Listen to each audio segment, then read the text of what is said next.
오늘의 본 말씀에서는 1절부터 6절까지에는 사도 바울이 이 지역 저 지역 지금까지의 세웠던 교회들과 여러 교회들을 돌아다니며 위로와 권면의 말씀을 하는 것을 발견하게 됩니다. 그래서 많은 시간을 이 선교 여행, 3차 선교 여행 이 시기에 바울은 돌아다닌 것을 우리가 목격하게 됩니다. 이 중에 또 한 가지 우리가 발견하게 되는 것은 3절에 나오는데요. 해하려 한 자들이 있다. 이거는 사도 바울도 본인이 바울이 되기 전에 그러했듯이 사울일 때에 돌아다니며 예수님을 믿는 사람들을 핍박하고 또 죽이러 다녔는데 이와 같이 유대인들과 이제 부딪히기 시작하는 것이죠. 유대인들과의 이 본인이 선포하고 있는 말씀과 예수님에 대한 것을 불편히 여기고 있는 그 유대인들이 베드로를 핍박하고자 하여 이제는 더 이상 있는 곳에서만 바울에 대해서 안 좋게 얘기하는 것이 아니라 쫓아다니면서 바울이 가는 그곳마다 가가지고 핍박을 하고 그의 말하는 것과 선포하는 것들을 반대하고자 하는 것이죠. 그래서 이제 바울이 다른 지역들을 옮겨 다니는 것을 쫓아다니면서 해하려 했던 사람들이 늘어나자 나중에 사도행전 23장 정도 가니 나중에 40명 정도가 바울이 죽기 전까지는 나는 아무것도 먹질 않겠다라고 각오하는 사람들까지 생겨나게 되는 것입니다. 그만큼 바울은 하나님의 말씀을 열심히 선포한 만큼 유대인들 중에서 그를 반박하고 또 그를 죽이고자 하여 쫓아다녔던 사람들도 많이 있게 되는 것을 발견하게 됩니다. 이런 환경 속에서 이제 7절부터의 12절까지의 또 내용을 보면 중요한 또 이야기가 나오죠. 유두고라 하는 한 청년, 그리고 그 청년이 이 바울이 밤을 새며 설교를 하고 말씀을 나누고 있는 그 시기에 졸음을 참지 못해서 3층에서 창틀 옆에서 앉아 있다가 뒤로 꼬꾸라져서 넘어져서 죽게 되는 것이죠. 그래서 그러한 떨어져서 죽는 그 사건을 우리가 목격하게 되는 것입니다. 이 이야기에서 굉장히 중요한 내용들이 있는데요. 그것을 우리 설교 말씀에 살펴보도록 하겠습니다. 첫 번째로 우리가 이 말씀으로 때로는 목회자들이 위로받을 때가 있습니다. 무엇이냐면 사도 바울만큼 엄청난 분이 엄청난 명설교를 하는데도 조는 분은 있다. 그래서 우리도 아무리 설교를 열심히 잘하려 해도 조는 분이 있을 수 있다라는 것을 큰 위로로 삼고 갈 수가 있지 않을까라고 생각을 해보게 됩니다. 여기서 가끔 잘못된 해석을 했을 때가 있는데요. 그게 무엇이냐면 설교 때 졸면 죽는다. 요거는 이제 굉장히 위험한 해석인 거죠. 그러니까 목회자로서 설교를 굉장히 중요하게 보고 하나님의 말씀을 전하고 있다는 건 맞지만 때로는 이 인생에 힘든 것들을 겪고 어려운 일을 하루 종일 해가지고 왔는데 지금 사도 바울이 가르치고 있는 이 시기도 보면은 이제 토요일까지의 자기의 이제 그 토요일을 지키고 그 다음에 일요일이 되면서의 일요일에 새 하루를 시작하는 것이죠. 그래서 새 일요일부터는 또 유대인들은 일을 하게 돼요. 그래서 일을 못했던 토요일을 안식일을 빼고 일요일부터 일을 시작하니까 일요일에 일을 하루 종일 하고 고달픈 그 몸을 이끌어서 유두고라는 청년 또한 이 자리에 모여 있다라는 것이죠. 그래서 이 자리에 앉아가지고 있는데 그래서 퇴근한 후에 사도 바울이 말씀을 열심히 선포하고 있는 이 시기에 졸음이 올 수밖에 없는 것이죠. 근데 그러면서의 사도 바울도 그 다음 날 떠날 것을 예측했기 때문에 본인이 떠나고자 하였으니 이날 아니면 언제 또 이 사람들을 만나서 내가 말씀을 열심히 선포할 수 있겠냐라는 그 마음을 가지고 열정을 가지고 밤을 새면서 말씀을 선포한 것입니다. 그러다 보니 고달픈 하루의 일과도 힘들었는데 그 몸을 이끌고 이 말씀의 자리에 와서 앉아서 있다 보니 너무나 힘든 것이죠. 그러다 보니 이제 졸다가 3층에서 떨어져서 죽게 되는 사건을 발견하게 되는 것입니다. 근데 여기서 떨어졌을 때에 우리가 이제 떨어진 청년이 다시 살아난 것을 보면서 어떤 분들은 이 청년이 잠깐 기절했겠구나라고 생각하시는 분들도 있다라는 것입니다. 그런데 우리는 이걸 잘 알아야 되는 게 이것을 기록하고 있는 누가라는 사람은 의사입니다. 누가가 죽은 것과 기절한 것을 분별 못하는 만한 사람이 아니에요. 죽었다라고 하는 이유는 분명히 죽음을 보았기 때문이고 다시 살아난 것을 얘기하고 있는 것이죠.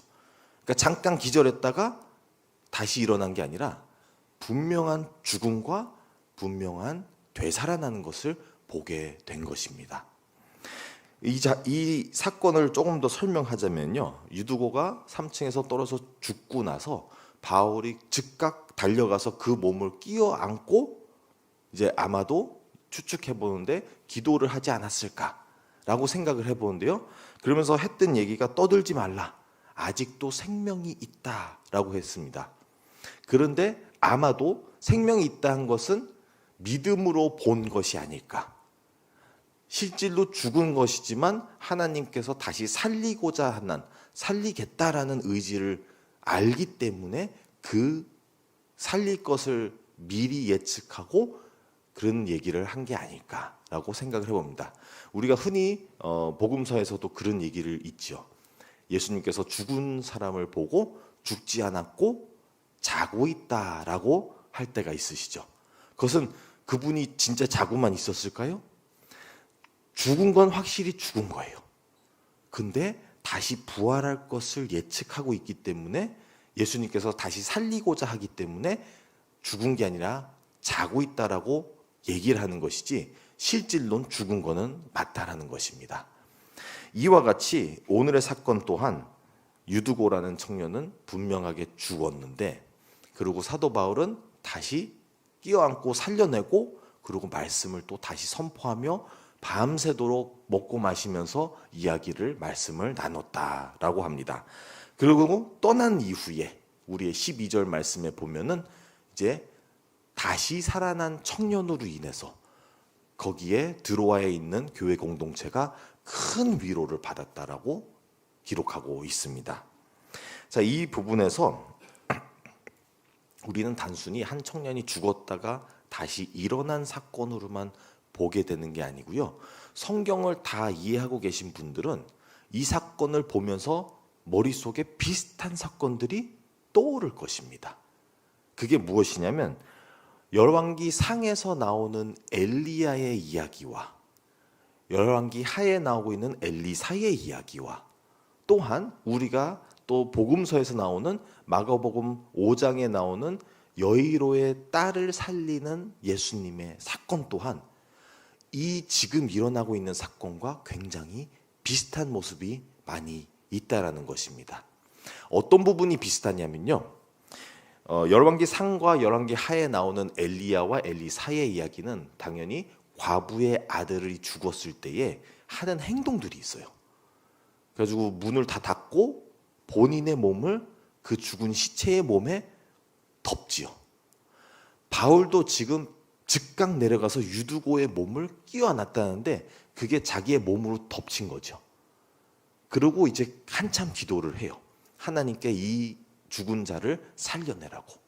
근데 그러고 나서 다시 살아나는 것을 발견하게 되고요.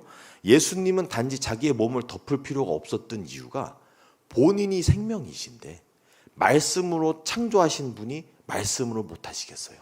그러니까 그거의 차이가 좀 있어요. 선지자들은 자기의 몸으로라도 행동으로라도 같이 그 믿음을 선포해야 됐지만 예수님께서는 단순히 말로 선포해서도 일으킬 수 있었다라는 거죠. 그러고 나서 예수님께서 마가복음 5장에서 이 여이로의 딸을 일으킨 다음에 하신 일이 있죠. 먹을 것을 주어라. 오늘의 말씀에도 비슷한 사건이 있죠. 먹을 것을 준 것은 아닙니다. 그러나 먹을 것을 줬다는 이유는 뭐냐면 그 그의 몸이 쇠약해졌기 때문에 필요한 것을 주었다라는 것을 우리가 인식을 하면 됩니다. 그러면 오늘 이 청년이 지금 필요했던 게 무엇일까요? 쉼인 거죠. 이 청년이 지금 몸이 쇠약해져 가지고 먹을 게 필요한 게 아니라 고난 하루의 일과를 지냈기 때문에 몸이 쇠약해져서 힘들고 한 게 뭐예요? 쉼이 필요한 사람이다. 그러니까 그에게는 알맞게 쉼을 준 게 아닐까라고 생각이 되는 것입니다. 그래서 바로 죽음에서 살아난 다음에 즉각 일으켜서 밥을 먹인 게 아니라 아마도 재운 게 아닐까.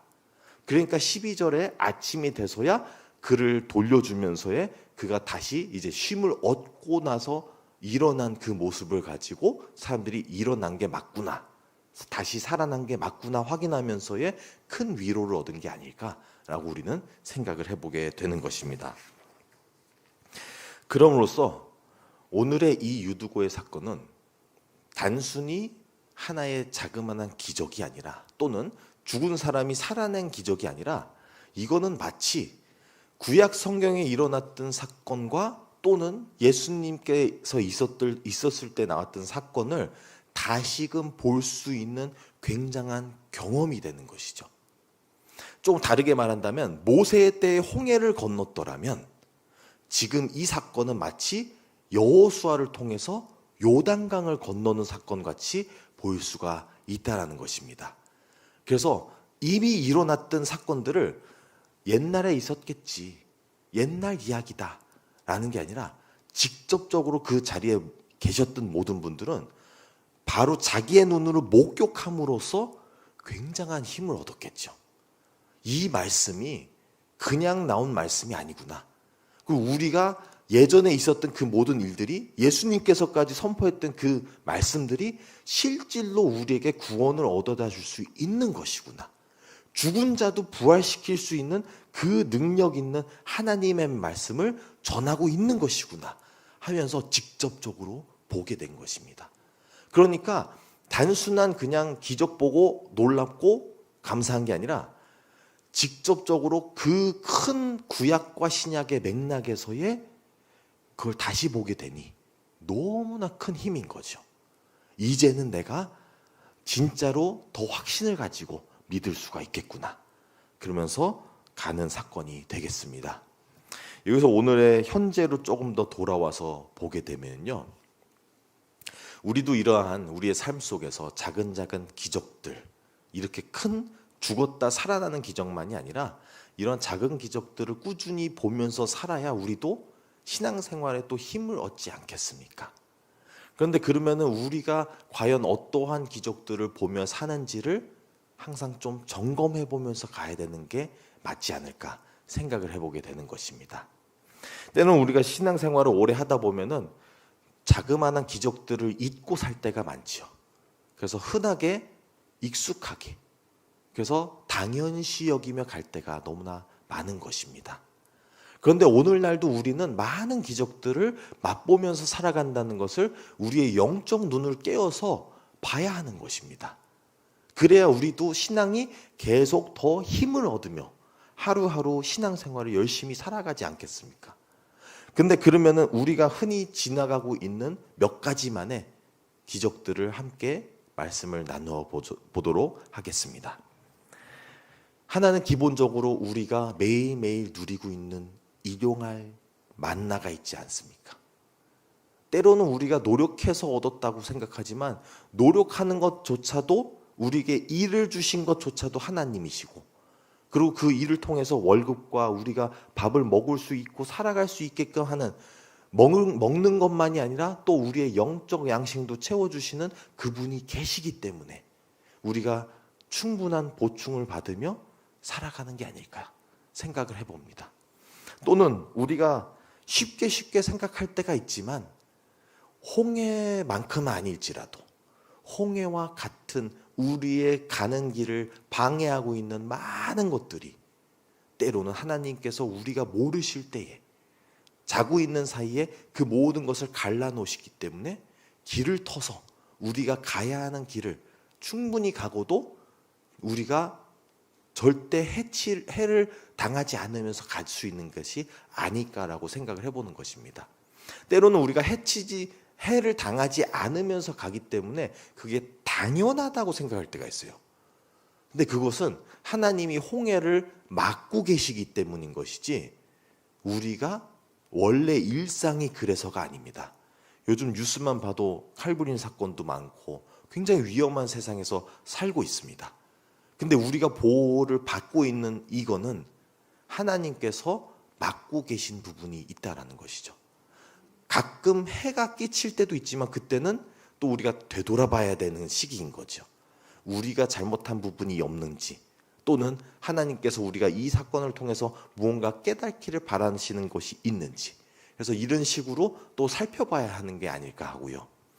또 우리가 이러한 우리가 여리고 성과 같은 장애물들, 우리의 인생에 있어서 장벽들, 우리가 해야 되는 것들을 막고 있는 것들을 가끔은 우리가 한 게 오로지 성을 돌기만 했는데 무너질 때가 있죠. 그래서 거저 들어가는 그러한 상황도 너무나 많다라는 것입니다. 그래서 이러한 자근자근한 기적들이 우리에게 꾸준히 일어나고 있는데 우리가 어느새 신앙생활을 오래 하다 보면서 이 기적들에 둔해지기 시작하고 익숙해지기 시작하면서 우리가 신앙생활을 되게 무뎌가면서 하는 게 아닐까. 무뎌져 가다 보니 이런 사건이 우리가 항상 기뻐할 수 있는 사건들도 항상 기뻐하지 못할 때가 있다라는 것이죠. 그래서 오늘의 말씀을 통해서 유두고의 이 사건을 볼 때 그때만 일어난 사건이 아니구나. 오늘날도 우리에게 자그마한 기적들로 하나님께서 다가오고 계신데 이걸 우리가 영적 눈을 다시 깨워서 하나님의 기적들을 맛보며 신앙생활에 다시 힘을 얻으며 함께 나아가는 저와 여러분들이 되시기를 간절히 바랍니다. 함께 기도하도록 하겠습니다. 하나님 아버지 감사드립니다. 오늘의 말씀을 통하여 하나의 사람이 죽었다가 살아난 사건만이 아니라 진정으로 하나님의 능력을 맛보며 주님께서 항상 살펴보시며 우리를 지켜주시며 우리에게 기적을 보내주시는데 우리가 볼 수 있는 영적 눈이 있게 하여 주시옵소서. 그래서 우리의 신앙생활이 다시금 새로운 힘과 새로운 기쁨과 또 우리가 감사로 나아갈 수 있게 부어 주시옵소서. 성령님 충만할 수 있게 하여 주시옵소서. 주님 오늘 하루도 이 말씀을 가지고 열심으로 살아가며 오늘에 주시는 또 일용할 기적들을 우리가 맛보며 힘을 얻어 나아가게 하여 주시옵소서. 이 모든 것을 주님께 감사드리며 예수님의 이름으로 감사하며 기도드립니다. 아멘.